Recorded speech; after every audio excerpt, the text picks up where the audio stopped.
we're joined by two of Australia's greatest acting stars, so let's make them feel at home. Aussie, Aussie, Aussie! Aussie, Aussie, Aussie! Aussie! Oh, God, this is like all night. Let's start the show!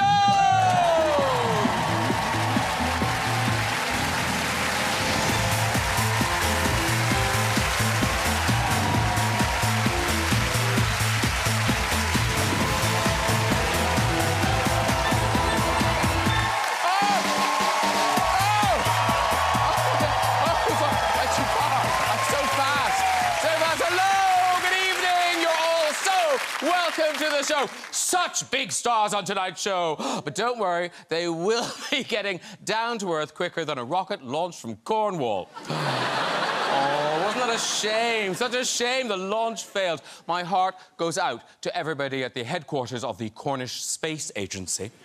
Working hard. Hey, but there was a more successful launch this week. Yes, Prince Harry's book was finally released. Yes, it was. Do you all have a copy? All have a copy? There were queues at the bookshops, mostly women desperate to read about all the sordid sex details. Keep walking. One of the saucy revelations in the book was that Harry lost his virginity to an older woman who treated him like a stallion and slapped his bare backside. I know. Oh, by the way, if you want to know what a royal smacked arse looks like, check out Kate's face when she first met Meghan.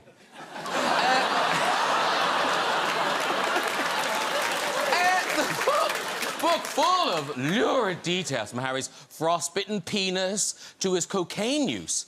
And, you know, that sort of sums up Harry's story. Yeah, Willie causing him pain and Charlie getting up his nose. You see? Hey, let's get some guests on! Later, with a music from Brit-nominated singing star RAYE. She is so good. But first, he's one of our favourite funny men. It's Mr. Alan Carr!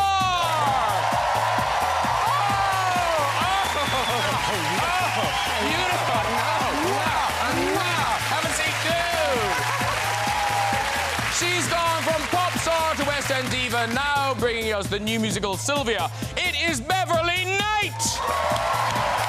Oh! Woo! Hello, dear. So nice to see you. Have a seat, too. She's the Oscar-nominated star of I, Tonya, Bombshell, The Wolf of Wall Street, and Once Upon a Time in Hollywood. It's the fabulous Margot Robbie!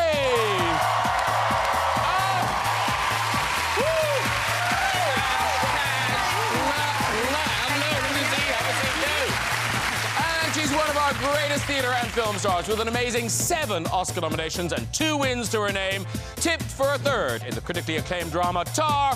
Please welcome Cate Blanchett!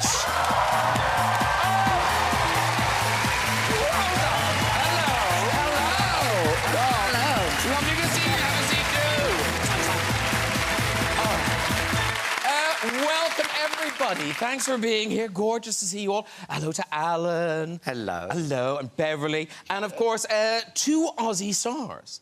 I mean, I know it seems ridiculous, but did you know each other back in Australia?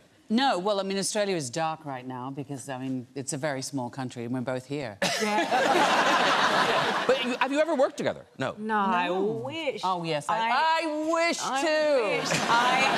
No, genuinely, I first saw Kate long before we met. We've met since at events and things like that.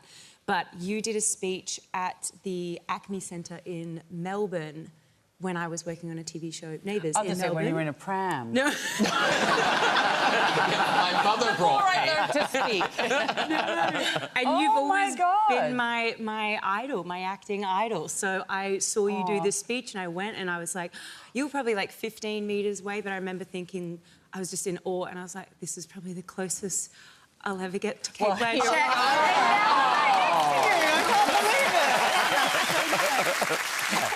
You were frightened when you went, Beverley, but you had a lovely time when you went to Australia. I had a great time when I went to Australia. Went to Sydney and me and my husband went and I was there to perform and I was terrified, though. I thought, I'm going to get eaten. I'm not going to make it back home, you know. Something's going to get me. Probably by audiences. Oh, God. I was like, you've got spiders bigger than my hands. You've got everything, sharks. There's nowhere to hide. There is nowhere to escape. What were you were there for Mardi Gras, was it? I was there for Mardi Gras. Oh, a nice little sing-song at Mardi Gras. Oh, that's so lots of fun. Fabulous. Oh, lots of fun there. Oh, look at you go! Wow. Looks like you're doing the eating. Yeah. There's probably spiders in that hair. Trying to get to you. How fabulous. And here's the weird thing. Because I feel I know you pretty well, Alan. Yeah. I never knew you lived in Australia. Did you? I lived, yeah. I was a backpacker, and I stayed over there more than the visa. This was naughty. I stayed there longer. And I used to work at an insurance place. And I love Australians. I love their humour. Sorry, you went all the way to Australia to work in insurance. No, I needed some money. I needed... No, yeah. I love insurance so much. And it's quite high risk there. Yeah. And my job was to take the forms off the printer and give them to the doctors and the nurses. And I always remember the form. It had, like, the name, occupation, injury and where on your body. And it was like, Dan, tractor, piles, where'd you fucking think? But I used to work in a cafe on Oxford Street, and I was a dish pig. Because, you know how everyone's sexy in Sydney, so all the sexy gay guys were out the front, and because I'm not a looker, I was in the back cleaning... Honestly, no. I was a dish pig too. You was a dish pig? Yeah. Oh, wow! And look at her now! They used to ring the bell, because they'd ring the bell and go, dish pig, and then I'd go through the little hatch. Honestly, with these pink... I was a bit of a cult celebrity, because people want to know, who is the dish pig? Dish pig! I was like that, you know, the Phantom of the Opera. I was behind. Who is he? but no offence, Alan, but I actually thought, when I heard you on the show, I thought you were dead. Because there's another... Wow. Yeah. There's another... Cooking, right? Yeah. Because there's another Alan Carr. Yes. And who helps people stop smoking, but he died. Yeah. And you know what? When I started, I got invited to go to Japan to give a talk about nicotine addiction. The Alan Carr was dead. They was going to get... So they went, oh, Alan, why don't you do it? And I was so tempted, you know. One minute you're a dish pig, next thing you're lecturing on... nicotine addiction. Yeah, but I'm alive. Yeah, you are very much... He's alive and he's here. It's all good. It's all good. And listen, we've got lots to discuss tonight. New telly shows, great new musical, and 2 really extraordinary movies. So we'll kick off with Cate Blanchett's new film. This is called Tar. It is out today, ladies and gentlemen. And this is an extraordinary performance by you. You play Lydia Tarr, a classical conductor, an orchestra conductor. Yes. So tell us about Lydia Tarr and her story. What do you want people to know going into this? I thought you were going to say that one breast looks bigger than the other one. I wasn't going to say that. About a woman who's had now that you point that out, yes. Yeah. I play a maestro, a conductor of an unnamed but very celebrated orchestra who's about to summit, you know, the heights of her career, and her past catches up with her. And it's a meditation on the abuses of systemic power and in the classical music world. And it touches on all sorts of things, like cancel culture, and there's elements of Me Too and stuff. Was that what attracted you to the film, or was it the idea of playing this woman? Yeah, well, she's fictitious. She's it's a fairy tale in a way, because there's very few women running those, you know, those big orchestras. But no, I mean, everything in a way is about cancel culture. I mean, we haven't even processed Black Lives Matter or Me Too. These things are still very much systemic abuses. They're, you know, alive and kicking. But it was to work with Todd Field. You know, doesn't come out of the barn very often to make a movie, and it's been 16 years since he made a movie. So it was to work with him. And also, you know, to get to stand in front of an orchestra in Germany and play and conduct them. I mean, it's not very often you get asked to do that stuff. Well, listen, we've got a clip, and this is you as Lydia Tarr conducting a bit of Mahler.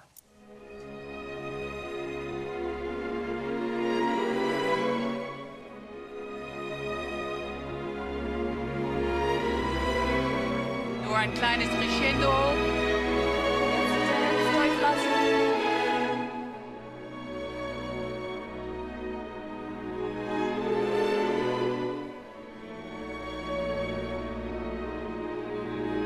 please.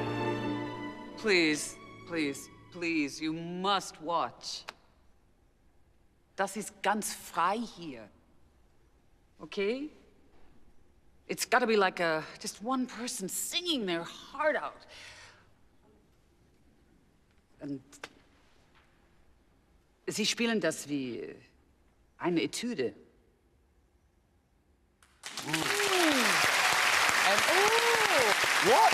What did you say? What's the last thing you say in that?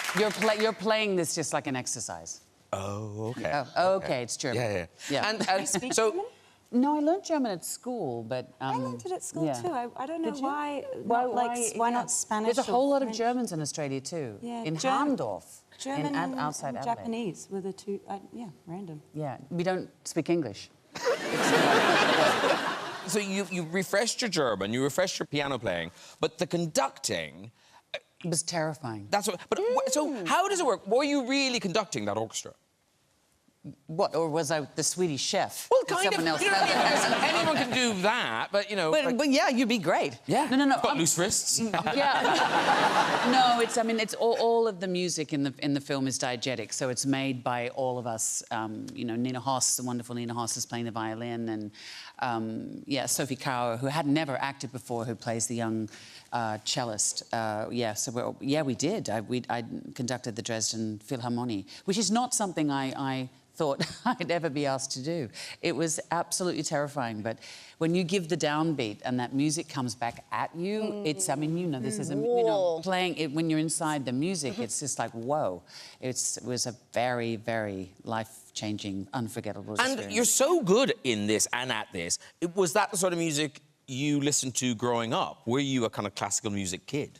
I was kind of a goth. I listened to Birthday Party and Dead Can Dance, and I was a bit eclectic, you know, Bananarama, a bit, you know, Duran Duran. Lovely. You know, The Seekers, Bob Dylan. But, you know, there wasn't much Mahler in my childhood. Yeah. But in my teenage years, when I got all emotional and melodramatic, I did turn much more to classical music. Because, Margot, were you a goth? Yes, I definitely had my... I don't know if I was full goth, very emo though. Okay. And I listened to like only heavy metal music, and I would dye my hair black and only cut it with a razor blade. So yeah, kind of goth. Does anyone like heavy metal music? Was that something you genuinely liked? I genuinely, and I still genuinely like it. Yeah. Do you like monster trucks and things like that? No. It's a whole kind of thing. Just, yeah, no, just... No, I really like it. Like, I remember, I'd go to...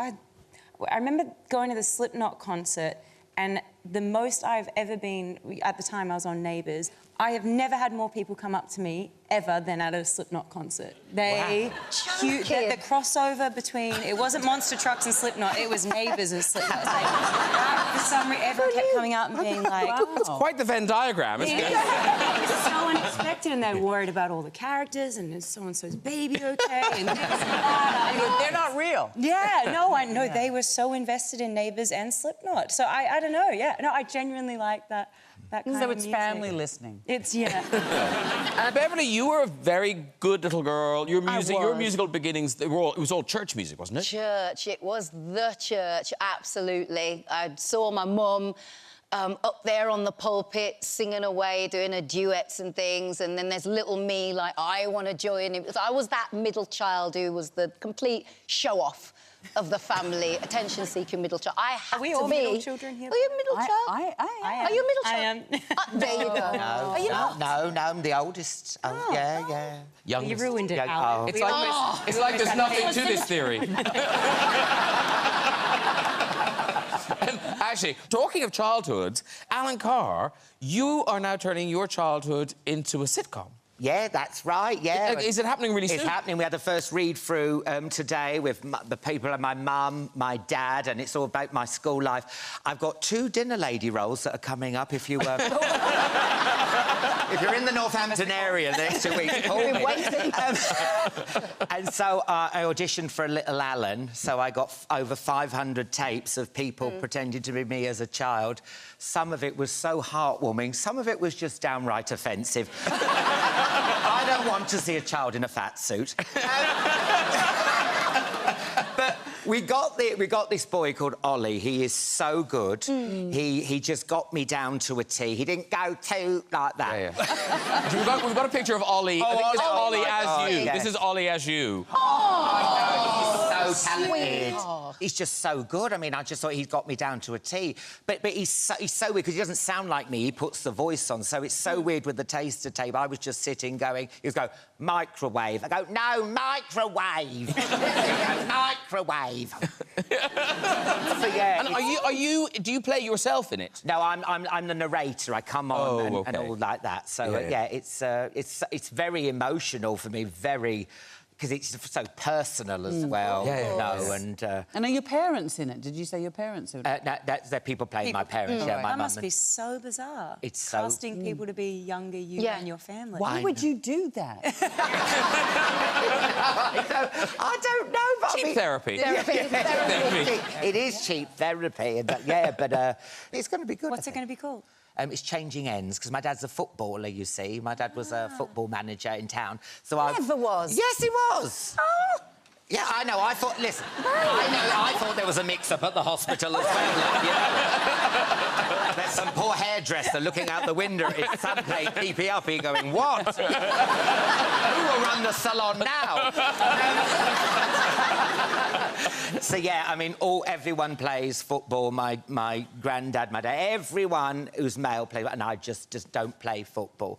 And so, yeah, and so it's all about that. And, of course, I was getting bullied for being gay, fat, with glasses, and then my dad was manager of the local football team. So your dad's shit. I don't care. I don't watch football. I wouldn't even know what the score was. I turn up on Monday, your cobblers are shit. I'm like... Very good. Meanwhile, Margot Robbie brings us another highly anticipated movie of the year. This is Babylon, and it opens in cinemas next Friday. And this is a proper epic, sort of based on early cinema, the birth of talkies. It's a wild ride. So tell us all about it, Margot Robbie.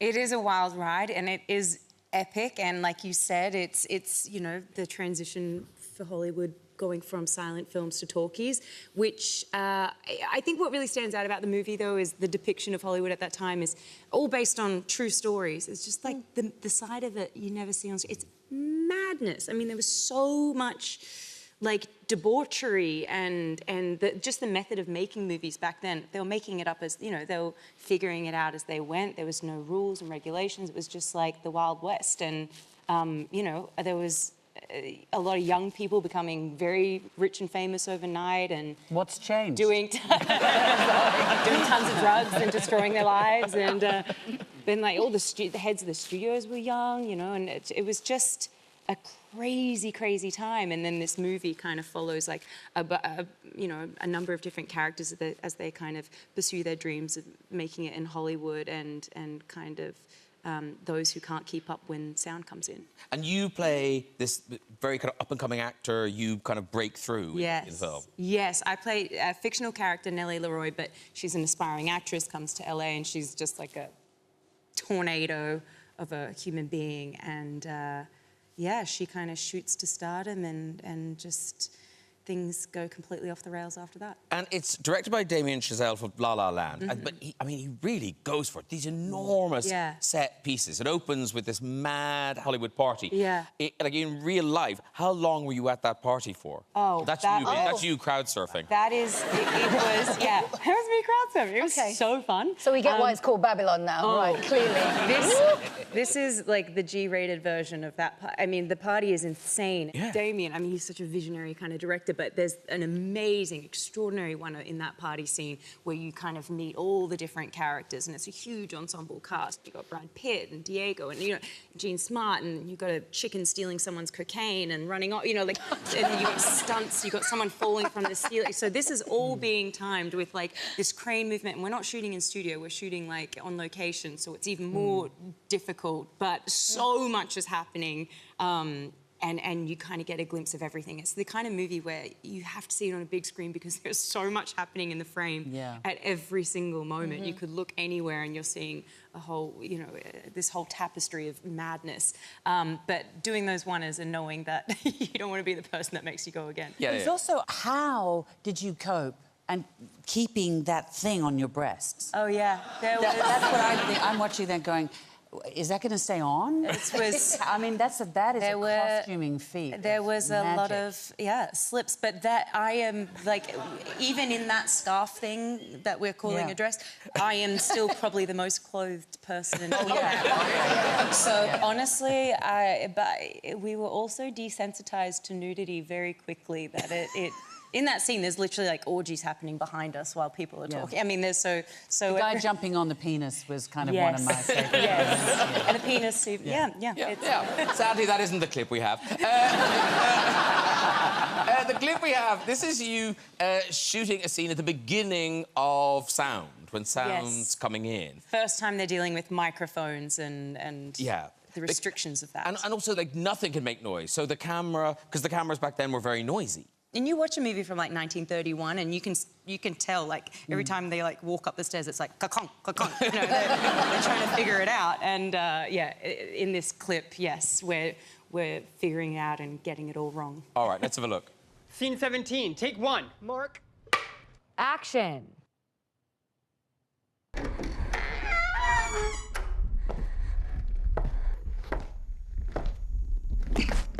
Hello, college. Cut. What happened? She blew the valves. I just need a minute. All right, well, hurry. Give me 1 sec. Christ, it's hot in there. Scene 17, take 2. Mark. Action. Cut, Mr. Marknell. Scene 17, take 3. Mark. Action. Oh, hello, college. Cut! No good for sound. Could you just let us get through one take? Why would I do that if you won't be able to use it? You told me to do it quiet. That's why I did it Quiet, not inarticulate. You can't mumble. Are we going again or what? Yes, of course we're going again. And camera and sound. Scene 17, take 4. Mark. Action. Well, hello, college. Mother...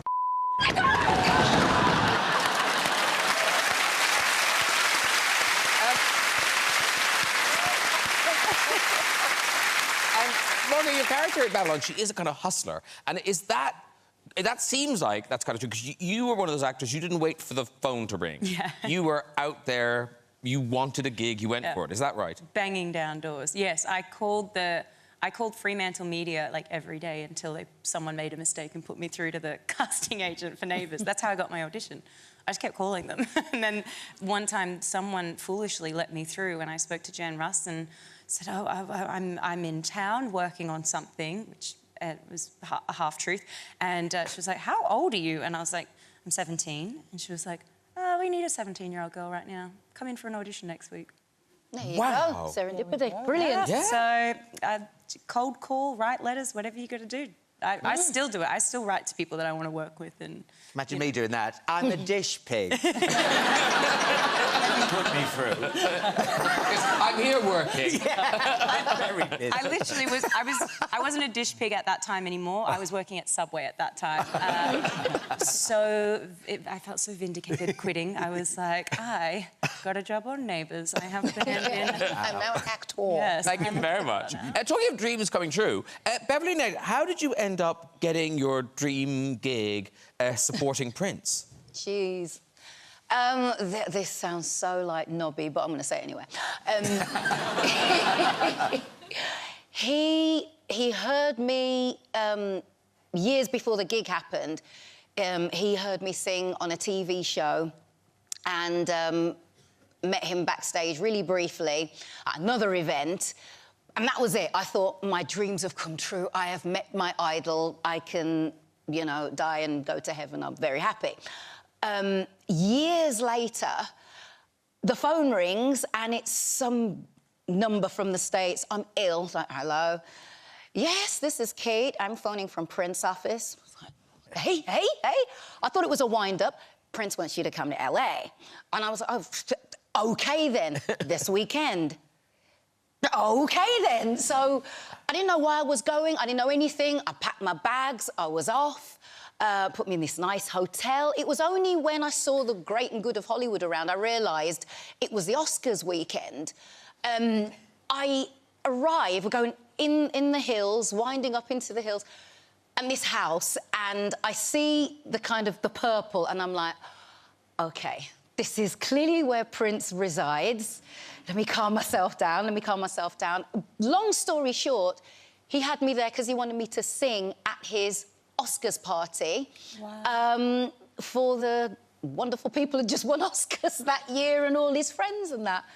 And so there's little me from Wolverhampton singing to the great and good, like the Coen brothers, and you know, Spike Lee was there and Chris Tucker was there, and I got on stage with him. Halfway through the gig, he leaned back and said, I want you to sing Rocksteady. And I was like, OK, I'm ready. Snatched the mic, here we go. Rocksteady, baby. And I was off. Wow. It was just insane. And Stevie Wonder joined us. Oh, my By the way, P.S. P.S. Yeah. Stevie Wonder was there. P.S. Wow. Amazing. Were you at that party, Cate Blanchett? I was. I didn't know who you were. Yeah, no, because I had been hanging out in the kitchen. And were you the dish pig at the Yeah, I was the dish pig. Cleaning ashtrays. And he walked in. I didn't see him at first because the countertops were regular height. Hi. And I thought, you know, and I was leaning. Yeah, I mean, he's an amazing man, but he's short in stature, and you realise pretty quickly he didn't cook. You know, Stirring a pot. Yeah, so I chapped him in the kitchen, and then you know. And yeah, I heard you. I didn't obviously know it was you, but I can't believe you were there. It was amazing. That's validation for me, because sometimes I'm like, did I smoke something? Did that actually happen? It happened. It happened. It happened. Very good. Now, Beverley Knight brings us that rare thing, a brand new musical. Sylvia comes to the Old Vic from the 27th of January. So this is... It's a musical based on a slice of British history. Yes. So you're not Sylvia, but tell us as much as you can. The gorgeous Sharon Rose there is playing Sylvia Pankhurst, and me looking very moody in that picture. I play her mum, the famous Emmeline Pankhurst, who was the leader of the Women's Social and Political Union, the union that the press dubbed suffragettes, because you used to have suffragettes who were politely asking for the vote, and the suffragettes who were just going to take the vote by any means necessary. Emmeline is passionate, you know, militant, adopts militant methods. Sylvia is a pacifist. She doesn't want to go along with breaking windows and you know, putting bombs in letterboxes and things. So this chasm opens up between mother and daughter. So it's the story of how the fight for women's suffrage ripped this family apart. And you see there in your period costumes, but it sounds like the whole thing is seen through a very kind of modern lens. It is, yeah. Musically, it's hip-hop, it's R&B, it's funk, it's soul, you know, with tinges of rock and that kind of... all kinds of flavours in there. But it's very much using modern parlance as well as quotes from history. So, you know, we've got Winston Churchill talking about blabbering suffragettes, but then we've got Lord Curzon and Lord Cromer, who were famous anti-suffragettes, you know, having a rap battle with Sylvia Pankhurst and the other suffragettes. We got... It's so sharp and so slick, and it moves really, really quickly. It's a great cast. So well, we're really lucky because somebody filmed a little kind of taster from the rehearsal. So this is from the rehearsals, kind of behind the scenes of Sylvia. This is Beverley Knight doing what she does best. You've changed. You're not the same. I don't like who you are today. I'd hold, Sylvia, I'd hold. It wouldn't go like this, and I'd hold. You would listen to me, that I would have another choice, but there's excuse for you to speak to me this way. And there's nothing you can do or say to make this okay. You think I've done this just for the fame? I can't look at you today.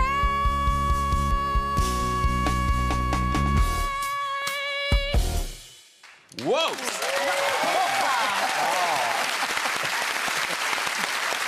Quite impressive. Kate, was your conductor hand twitching? Getting very excited. Downbeat. Listen, I imagine, Cate Blanchett, you were a little jealous listening to this, because you were in a successful musical when you were quite young, weren't you? Well, extremely successful. We took, when I was at university, we decided to make a musical about climate change. Very, very popular.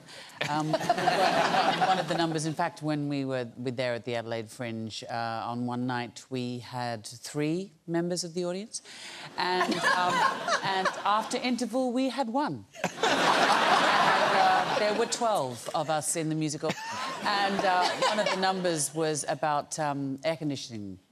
Of course, yeah. Turn the air on, turn on the air con. And we were wheeling air conditioners around. Yeah. Oh, it really made a difference. Yeah, it was extraordinary. You haven't heard of it? It didn't tour. Yeah. No. Without that, there might be, you know, a climate crisis. Thank God you got on early. Yeah, I know. Changed minds. And Margot, do you do singing like in Babylon? You do kind of numbers. Yeah, I don't sing. I mean, honestly, if I could sing, I would definitely... We'd know about it. I would... you wouldn't shut me up. I'd hopefully be on Broadway or the West End. I would love... But no, sadly, I can't sing. And Alan, do you dance in your current tour? Because you injured yourself. Oh, God, I thought you were asking me to sing. No. OK. Yeah, well, there's a bit in my show where I do a Jason Statham kick, and I went like that in Glasgow. Ow! That tore my calf. Ooh. I fell on the floor, and you know that level of pain where your voice talks like that? Oh, I was like, get help, get help. People were laughing, and then my tour manager, Elliot, panicked. I said, get help, get help. And then all of a sudden I see this old crutch gaffer tape coming through the flaps of the curtain, and I had to perform the last 20 minutes with a crutch, and I couldn't cancel the next... There it is, look! Look! Oh, look! You don't look through the show. No, I don't. And then he froze my leg to -5 before I went on stage, and I could perform for an hour and a half, and then I came off, and then it was defrosted. Like, then it defrosted. Yeah. You knew about that pain. Yeah. Right. Rubbed it up against a patio heater, and I was fine. Alan, just mention dates for your ongoing tour. Oh, I can't remember. Well, they are. I'll tell you. You're not on tonight, but you are continuing... Oh, yeah, I'm doing the Palladium. I'm doing a Palladium show. Yes. In February. Yes. With the dad. Yes. 20... Begins with an F. February. No, I don't know. Oh. But you continue around the UK for February. Yes, yes. And but this tour... You've been doing it for as long as I can remember. Yes. Yeah, it's like Cher's farewell tour. I'm still going. It's still going. No, because didn't this start pre-pandemic? I know, it's just dragging on. I know. No, it's... Listen, when you have a stand-up show that people want to come back again, you know, you just got to keep adding dates, because once that tour's done, you've got to start right at the bottom and write jokes. I'm loving it, and it's the first time I'm doing America as well, so I'm doing New York, LA, San Francisco. I mean, basically... the size of Portaloos. I mean, there's not theatres, but, you know, I've always wanted to do America. I've never done it. I'm really proud of this show, so I'm going over there. But you've already been to Australia. You were in Sweden, weren't you, with this show? Yes, and Greta Thunberg came to one of the shows. Oh, I'm glad. Isn't that because I love her? She's so sweet. And then... And also, you like to think you're having a nice time. Yes, coming along. But I was shitting myself with the plastic in the dressing room. Now,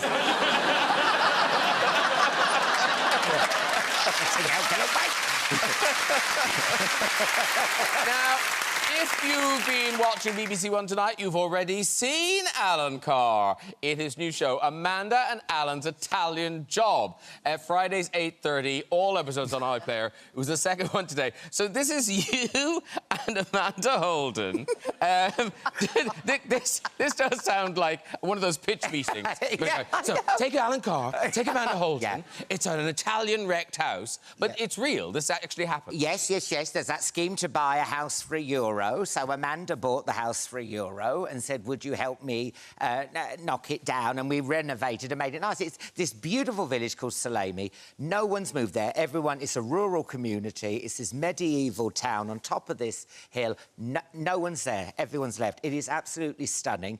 And so we went there and we had to clean it all out. It had squatters in. And, of course, this is pre-watershed, so that when I go in, they go, oh, what's all that brown stuff? It was shit. Wonder what that brown thing is, yeah. And so we just did it all up, and we were proper hands-on, because I know people are cynical with telly, but, I mean, we were there all the time in, like, really 40 degrees. Are you handy? No, I'm not. You clearly haven't seen the show. I'm a moron. I mean, I was given all these different tools. What's the one with the stick with the bubble? A level. Level. So it was all like that. And I don't even know now if it's worth €1. We've got a clip. This is you and Amanda trying your hands at tiling. Feast your eyes on this. So, when we lay our tiles, we want them to be exactly 1 metre down from this line. Perfect. Oh. Put the hummus on the floor. So, nice bit of carrot, go with that. Oh, yeah. I like this celery. Focus. I was thinking this was going to be quite simple. I thought it was just plonk them down, like Tetris or something. Yeah. So, Alan, the next one is yours. Let me know when that's enough. Really? Good. OK, so I'm putting it on. Put it right up to this. That's it. Maybe wiggle it sideways or tap it. Sugar. God, that was good. Oh, no. I feel like Judge Rinder. That's brilliant.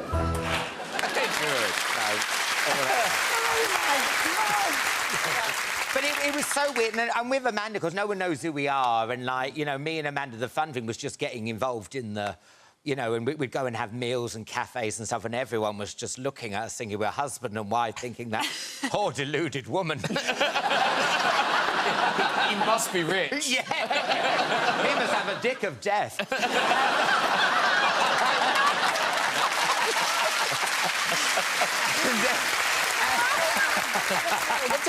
Tell me this, Alan. So, for Tar, Cate Blanchett brushed up on her German. You're Italian. No. You were there for 3 months. Yeah, it was, I kept saying por favor, which is Spanish. I mean, I'm one of those Brits abroad. Donde está la cheesy chips? That's my level. But no, it was very odd there. We got arrested. I don't know if you haven't binged it on iPlayer. We got arrested. The police pulled us over, and of course the BBC ran over. We're filming. No, stand back. Like this. Oh. So we're there. Is that your Italian accent? Yes. It's like we were in Rome then, wasn't it? And so we're there, pulled over, and then Amanda just turned into Mae West. I mean, she was like, oh, that's a big gun. And I was like, we're going to get arrested for soliciting now. You know? I bet that buckle needs some buffering. And then he was really nasty with me, and because I was wearing this really ill-fitting green jumpsuit. I look like a Teletubby. And then they said, where do you live? Where are you staying like this? And they still didn't say why they arrested us. And then we gave them the hotel, and we thought that was it. And then 1 a.m. that morning, the police turned up to give Amanda Holden a booty call. No. Rang her up 1 a.m. in a hotel room. Thankfully, she didn't pick up. Wow. I complained to the hotel, why isn't my phone working? There's something wrong with the wire. Right. Time for music. This Brit-nominated singer-songwriter has penned tracks for the likes of Beyoncé and John Legend, and now brings us her own much-awaited debut album. Here performing The Thrill Is Gone, it is RAYE!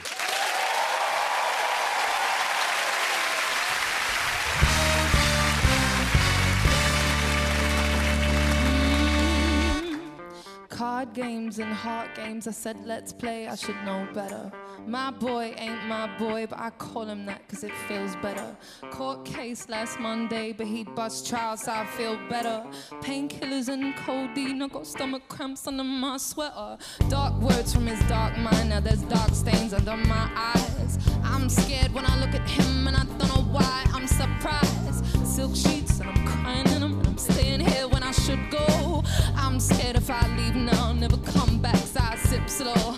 Say something nice to me, say something nice to me. I know that I agree, you get so mad if I disagree. So he invited me to sit here silently, now he can't stand the sight of me. Used to get excited, but now, uh-oh. The thrill is gone, thrill is gone, thrill is gone. The thrill is gone, thrill is gone, the thrill is over. I know it's so, I'm all alone when I'm on his shoulder. The thrill is gone, thrill is gone, thrill is gone. The thrill is gone, thrill is gone, thrill is gone.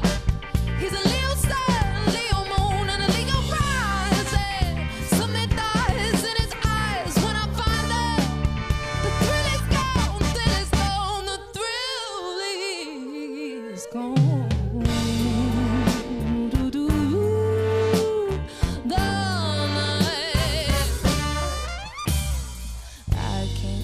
In the same bed as you, something just doesn't feel right.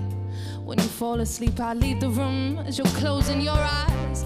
I shut the door behind me quickly and get in my car. But babe, the second I leave you, I wish I was where you are.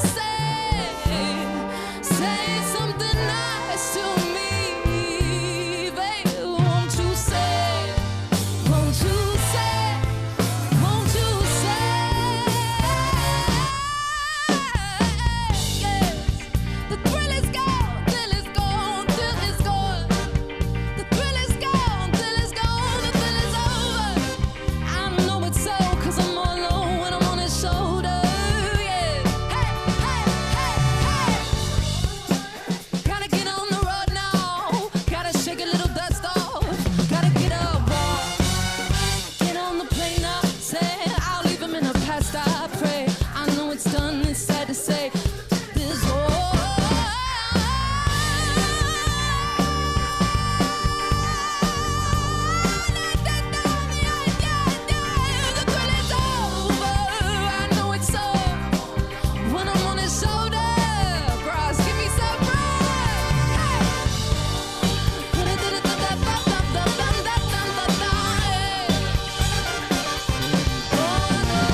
Here she comes, marvelous. RAYE! Beautiful. Thank you so much for that. This is Alan and Beverley and Margot and Kate. This is RAYE. Very good. Yay. Handshake that I'm doing. That, of course, is from your debut album, My 21st Century Blues. 10 years in the making. I know, because I just imagined you were kind of, you know, an overnight success, but no, you've been plugging away. For so long. Been in the industry for a long time, really giving my all. This is my tequila and orange juice. Get it down you. You've earned it. You've earned it. Yeah. Love. But I've waited so long, I've worked so hard for this moment, and just even seeing it in your hand, like, what is that? This is really crazy.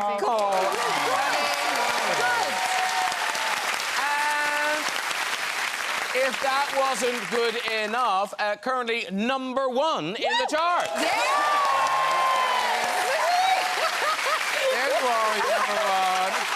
Mad. And what is the story? Are you going to be going on tour now? Yeah, so I'm actually supporting Lewis Capaldi. We leave Oh, lovely Lewis on Capaldi, Saturday, yeah. Good luck. I know. We're literally competing for the #1 right now, which is hilarious. I'm like, Lewis. But I'm so excited, and it's such an honour he's having me. And it's just in time for the album. The album comes out February 3rd, and I'm just like, everything's lining up. I've got my own tour, which is basically sold out, and like... Yeah, I think that, Dublin's the only one you can get tickets for, I think. No, it's... Oh, that's Stockholm, gone too. Stockholm. Stockholm. All right, if you liked her, you've got to travel. Stockholm. You know, Ryanair do affordable flights to somewhere very near Stockholm. It's in Sweden. I'm so pleased for you, Ray. Thank you so much for that performance. Good luck with the album and the tour. We're going to hear lots more from you. Ray! Guys, I'm honoured. Wow. Dreams come true. Yeah, get it down, yeah. That's nearly it. Before we go, just time for a visit to the big red chair. Hello, who's there? Hello. Hi. Hi. Oh, and a comfortable wrap. What's your name? Katrina. Katrina, lovely. And where are you from, Katrina? I'm from Wicklow in Ireland. Wicklow in Ireland. Oh, Yes. right. Is that where you got your shawl? I got it in a charity shop, actually. You surprised me.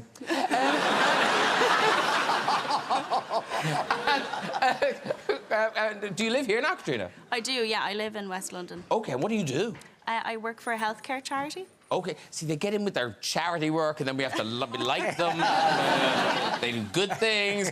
Off you go with your story, Katrina. So, when I was 15, I accidentally set my house on fire by putting a lit mass candle that I got from the Easter Vigil on Easter morning in a plastic cup on my wooden shelves beside my very highly flammable children's toys that I'd been given by various family members when I was younger. And then we were sitting down hours later having our Easter lunch, and the fire alarm went off, and I was like, oh my goodness, what is that? And then realised, obviously, what I'd done, ran into my room, and the pressure had built up in the room over several hours, and when I opened the door, I was blown against the wall. Oh, God. And then, obviously, I'd forgotten all of the fire safety training that I had learned over my years of primary school. And I went in and I opened all of the windows in my room to let the fire out, which obviously then just made everything worse because it fed the fire. And then eventually, anyway, the fire brigade came and everything, and all of my stuff was destroyed and that whole side of the house was ruined. But actually, the only thing that survived, which was on the shelf, was my tarantula, Madge Wilkins, who went on... She actually only passed away recently. She lived for 10 Well, that years. is an unexpected end to that story. You can walk, Katrina. You can walk. Yeah. that coming. I did not see that coming. I know. That was like Shawshank Redemption with a A tarantula? What? I was just thinking, no wonder she lives here now. There, it's like, if you want to go to London, do. OK, that